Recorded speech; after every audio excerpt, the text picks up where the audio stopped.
And there's a pattern here too, which I don't think anyone wants to talk about. I mean, let's talk about it. What's the pattern? Women of colour.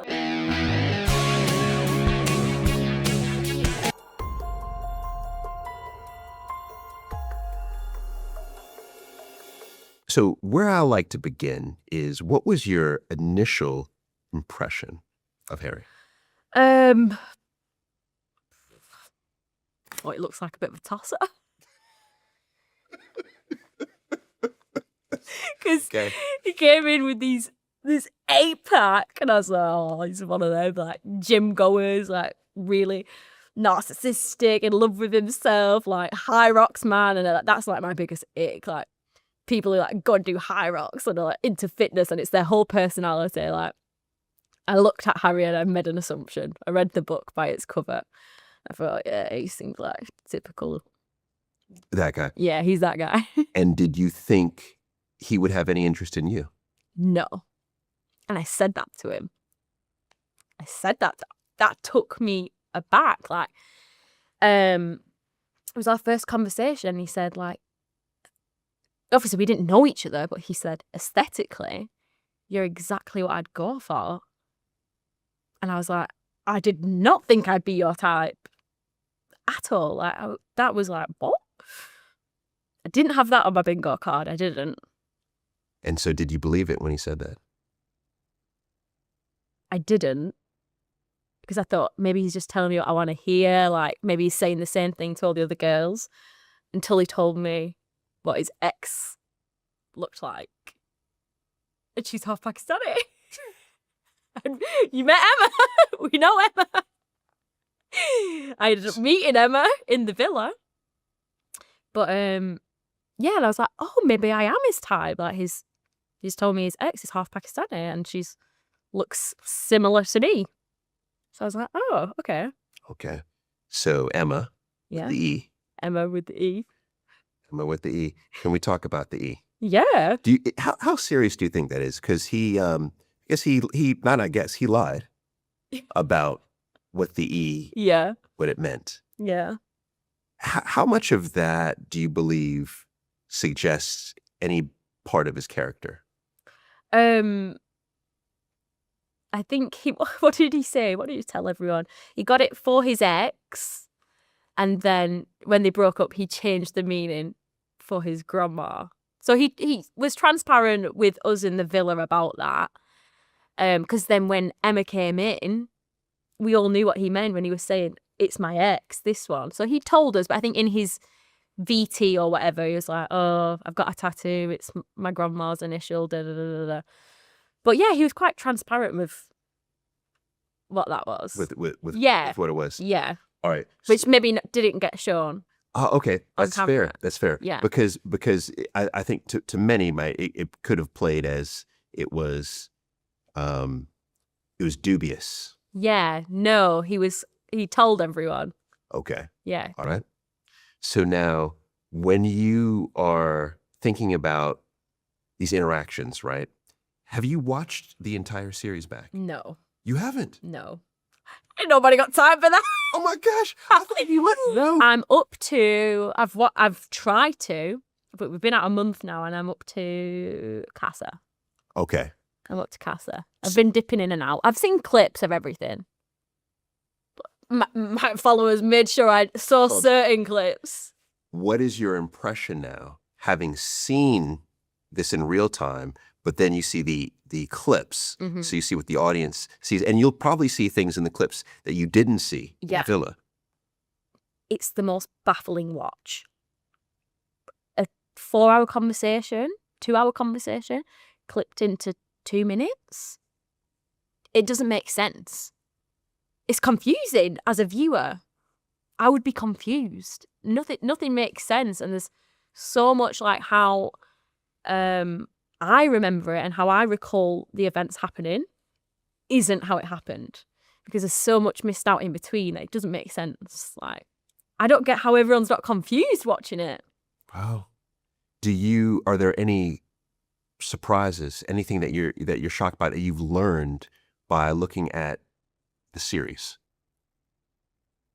I just think it's, and I will never, ever, ever watch Love Island again and have an opinion about someone. I will never watch Love Island again in the same way and make an assumption about someone.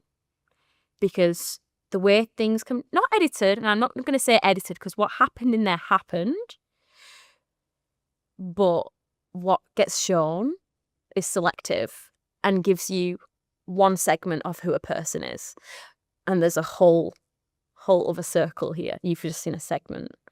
And that doesn't make up who they are as a person or their whole character. Okay. Is there anyone in particular that comes to mind that you think if we would have seen the fullness of their character, it would have been good? You know, it would have been better to Megan, see the... Forte Clark. Megan, really? And she got a redemption arc. But watching it back, I can see, because I was shocked. We were shocked when Megan got dumped. We were shocked. The whole villa was shook to their core. But seeing how it panned out and how it played out, I get it. She gets it. But that's not the Megan I know. You wouldn't even know we were friends. You know, it fit the narrative of the divide, that she was in that group and there was no crossover, but we always said Megan was the glue. Megan was the glue between the two groups.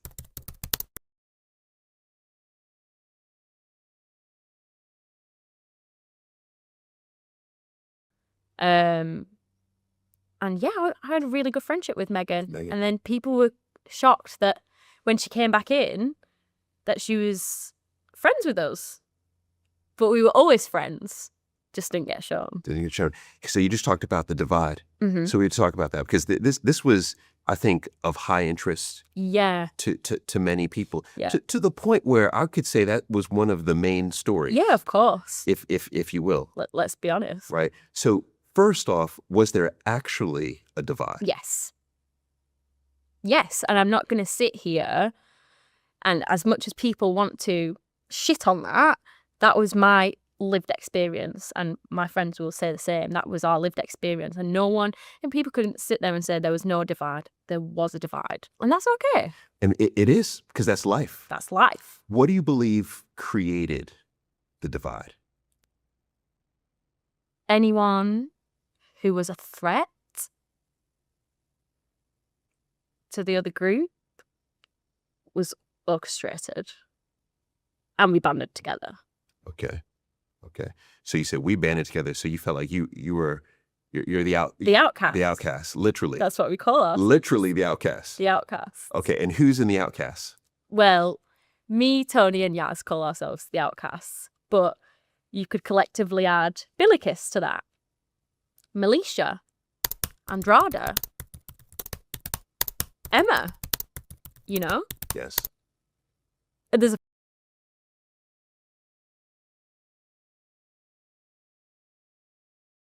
There's a pattern here too, which I don't think anyone wants to talk about. Yeah, I mean, let's talk about it. What's the pattern? Women of colour.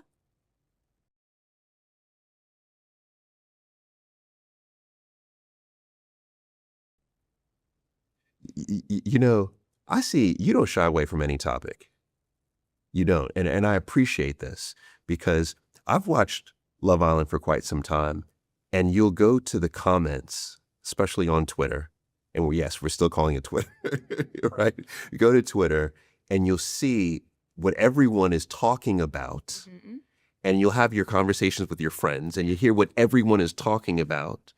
But yet, when you go to television, no one is talking about it. Yeah.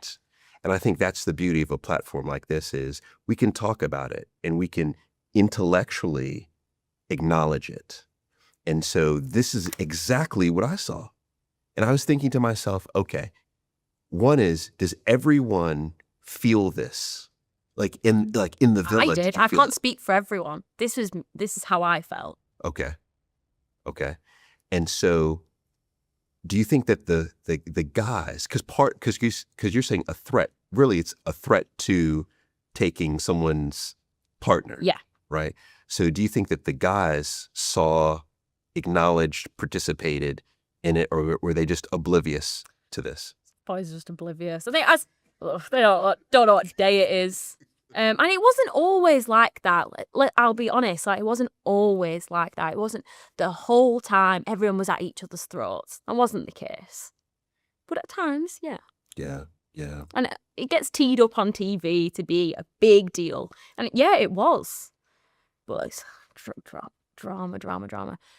But yeah, there's times where we all got along and everything was come by and la-di-da in the change room and stuff. But yeah, it was there. There was a divide. So, and that naturally happens in life, though. you know, but it's high school all over again. It's high school all over again.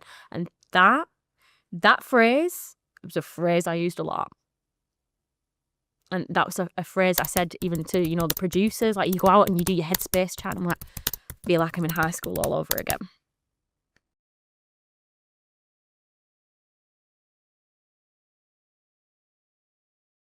Which is not good. No. Yeah. You just mentioned a headspace chat. Mm-hmm. I didn't know about that. What's a headspace chat with? So there's producers who like sort of live in the villa. They don't live in there, but you've got a morning producer and an evening producer, and you'll go outside, you might have a vape or whatever, or you'll talk like about how you're feeling, who you want to have a chat with, So half time you go out there and run, you're like, can't be arsed with It feels like high school all over again. So that's your headspace chats and So they might say in the morning, oh, this happened last night. Why don't you go and speak to the girls about it and have a conversation about that? So that's the producer's job. So for example, the graffitis happened last night. Do you want to go and have a chat with Tony and Yaz and debrief about the graffitis? And that's their job to do that. Yeah. All right, fair. So that's what you do in your headspace chat. Fair. So then just one last thought, and anything else you want to say about this divide is that, do you see us reaching a point where there's no longer this divide? There's are you familiar with the doll test? Have you heard about this? So this is something that I think you in particular would love, is that there was this doll test done, and I think it's circa 1960s, but I could be wrong, where in essence, these children are given dolls very young. Yeah. They're allowed to opt the doll that they like to play with. Okay. And you see that the children of color select the dolls of color. The children not of color, so the white children, select the white dolls to play with. Yeah. They're babies in essence, and they opt into that. And what it's suggesting is that this is a natural inclination. And you can look at that and say, okay, there's some positives there. You can look at that and say there's some negatives there. And so here we are, 2025, right? We're all grown-ups. You're on Love Island. And then you begin to see this divide fester. I mean, what's your opinion of what does that say about us as a society? I think it even boils down to coming back to when we were talking about childhood before, people banding community. Like even in my hometown, like we talk about the segregation of white communities, Asian communities. Yes. People find community in their own, and people they have shared experiences with. So even something like, if I had a conversation with someone who doesn't have the same shared experience with me, they might look at me a bit daft. You don't feel seen or understood. But then with someone you do, you have common ground to discuss it and go into it further and bond over that. I think that's sort of what happens in the villa too. Okay. All right. And it does. That does make sense. That's a prime example, me and Emma. And she'll laugh about this. I stole Connor off Emma. Right? You literally did. Stole Connor off Emma. And then it was like a down day, so same-sex beds. So they've put me and Emma in a bed together. We don't really know each other that well. It's a bit awkward. Not like nasty, but just a bit Like, what we're going to talk about. And she turns to me and she goes, do you like curry? She goes, do you like curry? Classic South Asian bonding. Yes. And then it's like this. And then it was like that. We hit it off, and we could talk about our shared experiences of being mixed race and growing up half South Asian, half English, And that's just one of those things. Like, how would we have had that conversation if we didn't have that same shared experience, you know? Yes, absolutely. And it opened up a wider relationship then for us. So it's fun. Absolutely.